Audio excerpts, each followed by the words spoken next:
Yeah, hi, good morning. Can you hear me?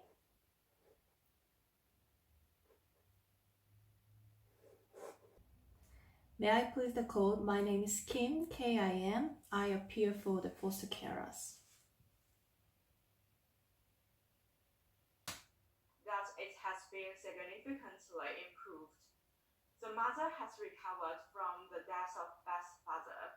Evidence supporting this conclusion includes her active engagement with a rehabilitation course, her positive work performance, her effort to settling into new accommodation. No expert evidence from a psychologist has been found so far, but the mother is happy to prepare for one, if needs be, in the following proceedings. And concerning her neglect of caring for children, I submit that the mother's parenting capacity is significantly improved. This is evidenced by her timely attendance in all contexts, the positive comments from the secretary, and the children's enjoyment during all contexts. So the second reason supporting the leave is having regard to the maturity and the capacity of both children, and considering their views and the mother's unconditional love. So this Sorry, is can I just interrupt there, Ms. Yan? Yeah. I just wanted to ask a question in regards to whether or not the children would still be able to have contact with the foster carers if they were to be placed back with another. Yes, Your Honor. I submit that Your Honor has the discretion to determine the further arrangement in terms of the next care order. And just regards to the alcohol rehabilitation that the mother has taken, I understand that she was in the facility for 1 year. Is there any further indication that she'll be receiving support from that facility or another now that she is out of that home? Yes, Your Honor. So the current evidence suggests that the mother has recovered from her alcohol addiction issue, and I submit to the court that the mother will do her best to attend the rehabilitation course if needed. Okay, Ms. Sue, could you please outline the Secretary's position to the proceedings? As well, we oppose leave being granted for the 16th of June 2019 order to be rescinded for three major reasons. First, that there is not a significant enough change in circumstances of the mother, and second, that the length of time that children have been with the foster mothers is too significant. And lastly, that maintaining current care arrangements reflect the least intrusive intervention into the lives of the children, and that it is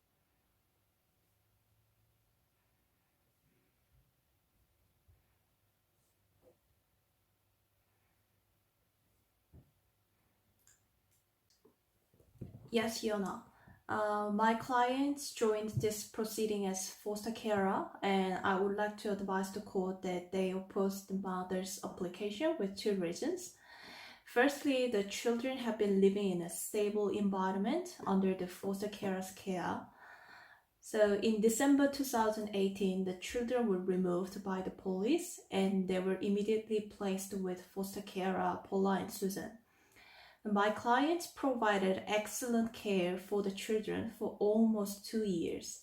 For about 2 years, the children have been settled very well, and they attended school and daycare, and they had no issue under my client's care.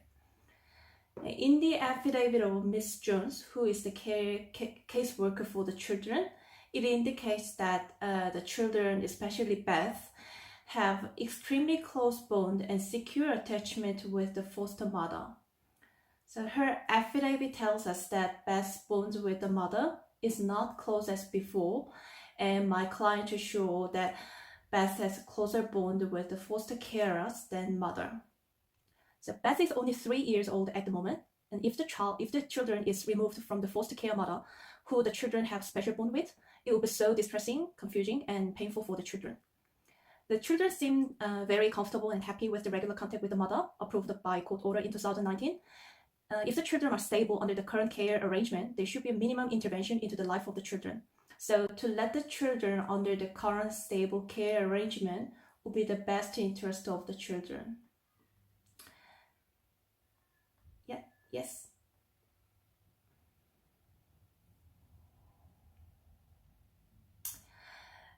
Yes, they have a very long and secure long-term care plan until the age of 18.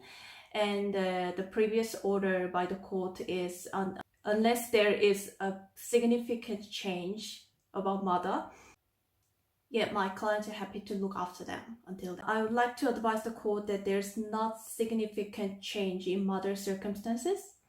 Final orders placing the children under the parental responsibility of the minister until age 18 by remaining with the foster carers. So at the time, the mother agreed with the order, and because she accepted that she's not able to be well enough to care for the children, so there's no other evidence that she overcomes the conflict breakdown. So if she's still suffering from mental illness, it will be possibly affect the children in the future. So if that happens anytime in the future, it will cause negative impact on the children's physical and mental health. And my clients are extremely concerned about the children's welfare, safety, and their well-being. So it will be the best interest of the children to remain under the foster carers. Thank you, Your Honor. Those are my submissions. Yeah, my clients are willing to help the mother. My clients have no negative impression about the mother. They just focus on caring for the children.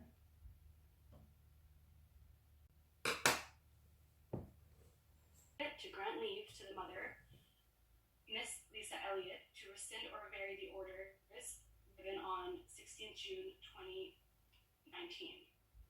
As per Section 9, subsection 1 of the Act, in any decision or action concerning Beth and Liam, their safety, welfare, and well-being are paramount. On 16 June 2019, the Children's Court found that would be no realistic possibility of the restoration to the mother, Miss Elliott, noting that the children's placement would remain with the foster mothers, Paula and Suzanne. It is in the best interest of the children, that they are restored to their mother, or as a transition, have the order varied and allow unsupervised visits transitioning them into the full care of their mother, Miss Elliott. Miss Elliott has demonstrated and shown a willingness and drive to change and correct her behavior. This has turned her life around for the better, and it would be an injustice to the children if they were not given the opportunity to be restored into the care of their biological mother. May it please the court, those are my submissions. Thank you. Thank you. Considering you previously just mentioned the fact that you would consider unsupervised visitation to be the next step, do you have any other thoughts as to what could be the least intrusive course of placement for the children? Any other plans? I think instead of abruptly having them removed from their foster parents, this transition of maybe every so few days or and having unsupervised visits and then slowly transitioning them back into their mother's care, Miss Elliott, wouldn't be as abrupt and disruptive, as well as mentioned if they're able to retain their current placement in their school. So I will conclude the proceedings there and take the time now to deliver my judgment. So I'm required to assess whether leave is granted to Miss Elliott to pursue the proceedings to vary or rescind the current care orders for Beth and Liam. Now, the question, as you all have all addressed, is whether there has been since formed a strong bond and attachment to her foster carers. As Beth is a toddler, she has developmental needs, and there is a concern that Beth would suffer from psychological harm if she was unable to continue her relationship with the foster carers if placed with her mother. I acknowledge that Beth has appeared comfortable during visits with her mother, and I do acknowledge that Liam's case is different, as he is much older and has demonstrated an attachment with the applicant mother. Having considered the factors, I am granting leave, as there is an arguable case afoot with Ms. Elliott having taken the measures to significantly change her circumstances. I do order the following, though, as the next steps before our final hearing. The mother is to attend an assessment of her mental health to determine whether she has the stability to resume full-time care for her children. The department does a home assessment to determine whether the home provides an adequate standard of care for the children. I'm also ordering a Children's Court Clinic assessment to assess Ms. Elliott's parental capacity if the children were to be resumed to full-time care. I will also be asking for an expert report to be filed to determine the basis of Liam's statement of wishes to determine the weight to be attributed to his views. He is young, so I would prefer if we would have some outside assessment for that. Those are my judgments for today. Thank you. You are all dismissed. Thank you. Thank you. Okay, we're done. Thanks, you guys. Bye. Bye.